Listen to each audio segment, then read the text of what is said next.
մի շարք ապրանքային ուղղություններով պրակտիկորեն արտահանումը դեպի Ռուսաստանի Դաշնություն դադարեցված է եւ դա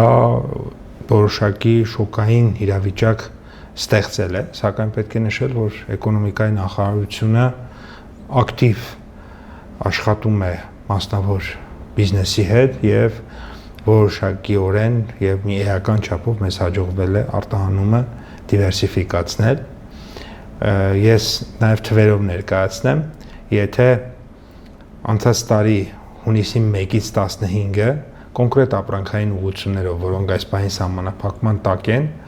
Հայաստանից արտահանումը մոտավորապես 2300-2400 տոննայի շրջանակում էր, եւ դրա մեծ մասը 90 եւ ավել տոկոսը Ռուսաստանի Դաշնություն, այսօր այդ նույն ապրանքային ուղղություններով մոտավորապես 1900 տոննա է մեր արտահանումը, այսինքն մենք ունենք նվազում, բայց այդ նվազումը այն ծավալով չի, որը կար, այսինքն դրա այն Ռուսաստան արտահանվող ապրանքների մեծ մասը հիմա գնում է դեպի այլ երկրներ, այսինքն եվրոպական երկրներ, Ուկրաինա եւ այլն, եւ աշխարհագրությունը ավելի լայն է։ Այս առումով պետք է նշել, որ խնդիրներ կան, բայց խնդիրները այն ծավալով չեն, որը ենթադրվում էր, այսինքն փաստացի 70 եւ ավելի տոկոսը արտահանվում է եւ պարզապես արտահանվում է այլ երկրներ, Եվրոպական միություն, Ուկրաինա եւ այլ, Վրաստան եւ այլ երկրներ, սա մեկ, եւ ինչ ենք մենք անում, մենք մի շարք աջակցության ծրագրեր ենք այս պահին մշակել մեր բիզնեսի համար, մասնավորապես արտահանման ժամանակ ամեն կիլոգրամի կամ ամեն հատի համար, նայած ինչ ապրանք է, կամ ամեն լիտրի համար կոնկրետ աջակցություն ենք տրամադրում, սա մեկ, երկրորդը մաքսատուրքերից ենք ազատել, այսինքն պետությունն է վճարում այդ մաքսատուրքերը, այսպես ավելի ճիշտ է ձևակերպել, երրորդը հատկապես ջերմատնային բիզնեսը, գյուղացիական տնտեսություններ, ինտենսիվ այգիներ իրենք վարկային խնդիրներ ունեին եւ հիմա կառավարություն ենք ներկայացրել ծրագրեր, որոնք որ վարկային միջոցներով նրանց կաջակցենք, նկատի ունեմ որոշ դեպքերում վարկային տոկոսադրույքների սուբսիդավորում, որոշ դեպքերում վարկերի մարման ժամկետների երկարաձգում, որոշ դեպքերում արտոնյալ ժամկետների երկարաձգում, որոշ դեպքում ուղղակի արտոնյալ վարկավորման պայմաններ, գիտեք այսօր արդեն իսկ մի շարք ուղղություններ կա եւ այսպես շարունակ,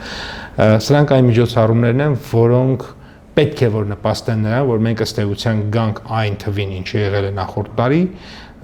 եւ դիվերսիֆիկացված ավելի, բայց իհարկե հույս ունենք, որ նաեւ Ռուսաստանի Դաշնության հետ կապված հարցադրումները կլուծվեն եւ մենք կշարունակենք մեծ ծավալներով նաեւ Ռուսաստանի Դաշնություն արտահանել։ Շատ ուրախալի է, որ մենք իհարկե եվրոպական գործընկերների աջակցությունն ենք այս օրերին ստանում այս բարդ իրավիճակում եւ սա շատ կարևոր է եւ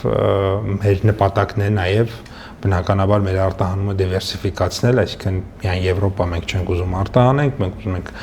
արտահանենք նաեւ Մերձավոր Արևելք, Չինաստան, ասիական շուկա, Ռուսաստանի Դաշնություն, բոլոր շուկաները մեզ համար կարևոր են եւ թիրախային են եւ իհարկե մենք բարձր ենք գնահատում Եվրոպական միության աջակցությունը, բայց այնուամենայնիվ ես ուզում եմ նշել, որ մեր նպատակը չէ մեր ռուսական արտահանումը դեպի եվրոպական ուղղություն կամ որևէ ուղղություն տեղափոխել։ Ես այնուամենայնիվ հուսով եմ եւ համոզվածություն ունեմ, որ հայ-ռուսական բարձր մակարդակի քաղաքական, տնտեսական, միջանձնային բոլոր կապերը իրենց դերակատարում այնուամենայնիվ ունենալու են եւ ռուսական շուկան բացվելու է Հայաստանի համար, որովհետեւ այլ կերպ չեմ պատկերացնում երկու ռազմավարական գործընկեր պետությունների հարաբերությունները, այո կան որոշակի հարցեր հիմա, բայց ես կարծում եմ, որ այդ հարցերը կարող են լուծվել եւ պետք է լուծվեն եւ կրկնում եմ մեկ տնտեսական միության մեջ երկրները կարող են ունենալ խնդիրներ, բայց նաեւ հենց տնտեսական միությունը պետք է օգնի, որպեսզի այդ խնդիրները լուծվեն եւ մեր խնդիրը ի վերջո նա է, որ գտնենք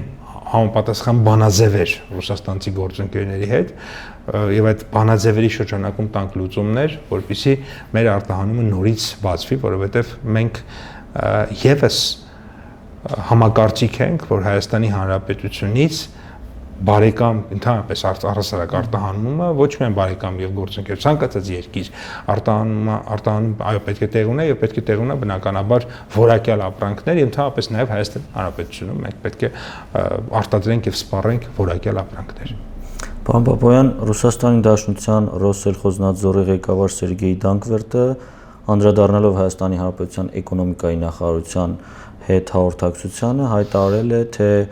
բազմաթիվ նամակներ են հղվել էկոնոմիկայի նախարարություն, որոնք սակայն մնացել են անպատասխան։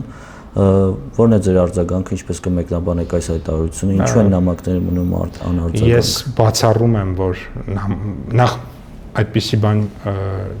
չունենք, ես ընդհանրում եմ որոշակի կա այնտեղ մեկնաբանության կամ տեղեկատվության որոշակի անհասկացվածություն, ես բացառում եմ, որ մենք Ռուսաստանի Դաշնության որևէ մեր գործընկեր կառույցից ստանայինք նամակ եւ չպատասխանայինք, մենք շատ ուշադիր նորից նայել ենք, ամբողջ համակարգում այդպիսի չպատասխանված նամակ չունենք, էկոնոմիկայի նախարարությանը հասցեագրված եւ ուղղակի ես նշեմ, որ ես բացառում եմ, որ ռազմավարական գործընկեր Ռուսաստանի Դաշնության պետական որևէ մարմնից մենք ստանայինք նամակ եւ այդ նամակին ոչ միայն չպատասխանեինք, այլ նաեւ ըստ պատշաճի ուշադրություն չդարձնեինք։ Սա ուղղակի բացառված է եւ ենթադրում եմ այնտեղ կա որոշակի միգուցե մեկնաբանության խնդիր կա կամ ինչ որ մի տեղ ինչ որ մի բան անհասկացվածության խնդիր կա, բայց ուզում եմ նշել, որ էկոնոմիկայի նախարարությունում այդպիսի նամակ չի ստացվել եւ ես բացառում եմ, որ Ռուսաստանի Դաշնությունից ստացվեր նամակ այդպիսի բարձր մակարդակի եւ մենք առհասարակ որևէ մակարդակի եւ մենք համապատասխան ուրեմն արձագանք չհնչեցնեինք եւ իհարկե առաջիկայում ես պլանավորում եմ 2 այց Ռուսաստանի Դաշնություն միայն առաջիկա 1 ամսվա ընթացքում 2 տարբեր գործընկերների հետ հանդիպում եւ ես նաեւ այդ հարցերն էլ կլուծենք, կքննարկենք, որովհետեւ ես կարծում եմ, որ բոլոր հարցերը հնարավոր է քննարկել սեղանի շուրջ, բոլոր հարցերը պետք է քննարկել սեղանի շուրջ եւ բոլոր հարցերը հնարավոր է լուծել Ռուսաստանի Դաշնության հետ համակարգված աշխատանքի արդյունքում եւ չեմ բացառում, որ իրոք կան որոշակի մտահոգություններ, որոնք որ գործընկերների կողմից բարձրաձայնվել են, դեռ պատշաճ պատասխան միգուցե իրենց մոտ չի ստացվել, պետք է նայել տեսնել որոնք են այդ հարցերը, բերել էկոնոմիկայի նախարարության դաշտ եւ լուծել։